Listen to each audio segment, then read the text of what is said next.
Watu watatu waliotoroka kutoka gereza la Kamiti wamehukumiwa kifungo cha miaka 15 gerezani kila mmoja baada ya mahakama ya Kahawa kuwapata na hatia kutoroka kutoka kizuizini chini ya sheria ya kuzuia ugaidi.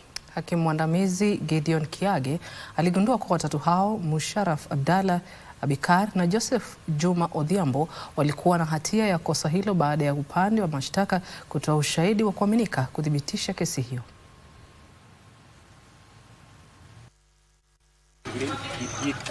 Mahakama pia iliambiwa kuwa wafungwa hao walisaidiwa na walinzi wa magereza kutoroka kutoka gereza la Kamiti Maximum. The three convicts having been convicted of the offense, the court proceeds to sentence them to 15 years imprisonment each. Watatu hao sasa watatumikia miaka 15 zaidi gerezani kwa kutoroka gerezani. Musharraf Abdalla almaarufu Soitar ataanzia kutumikia kifungo cha miaka 15 kuanzia tarehe ya kuachiliwa kwake katika mahakama kuu ya rufaa ya jinai, huku Abikar na Joseph Juma Odhiambo wakianza kutumikia kifungo chao cha miaka 15 baada ya kukamilika kwa vifungo vyao vya awali na vya sasa.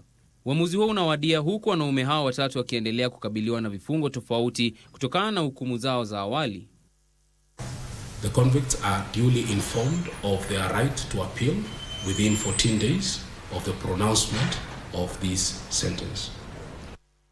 Wakati huo katika mahakama ya Makadara, mkurugenzi wa kampuni anayeshtakiwa kwa kuiba shilingi milioni 2.1 kutoka kampuni ya The Dama and Aesthetics House Limited yenye makao yake makuu katika jiji la Nairobi amekana mashtaka hayo mbele ya hakimu mwandamizi Juliana Ndengeri. Wakati wa ombi la dhamana, wakili wake alipinga kesi upande wa mashtaka akisema kwamba hakuna ushahidi wowote uliotolewa kuthibitisha madai ya kuiba shilingi milioni 2.1. Mahakama ilimwachilia kwa dhamana ya shilingi milioni 1 huku kesi ikitarajiwa kurejelewa mahakamani tarehe 2 Disemba mwaka huu.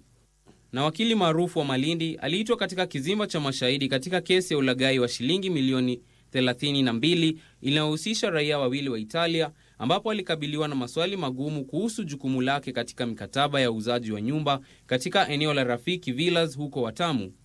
Tukero Lekina alitoa ushahidi mbele ya hakimu mkuu wa Kilifi James Moneki kama ushahidi wa utetezi wa Daniel Oloko na Massimo na TV ambao wanatuhumiwa kupata shilingi milioni 17 kutoka kwa Rita Napo na shilingi milioni 15 kutoka kwa Jirola Fieronzo kwa kudai wangeweza kukodisha nyumba mbili za kifahari katika ardhi huko Watamu.